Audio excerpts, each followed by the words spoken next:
আজকের আমাদের আলোচনার বিষয় চিংড়ি মাছের মালাইকারি। নিশ্চয়ই আপনি এই পদটির সাথে পরিচিত। জানেন কি এই রান্নার ইতিহাস কিভাবে শুরু হয়েছিল?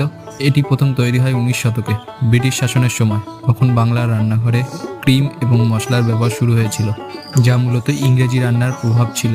বাঙালি সাগর পাড়ে লোকেরা প্রাচীনকাল থেকেই চিংড়ি মাছকে ভালোবাসত, আর নারকেল দুধের সাথে রান্না করার পদ্ধতি আসলে মৎস্যজীবী অঞ্চলের এক ঐতিহ্য।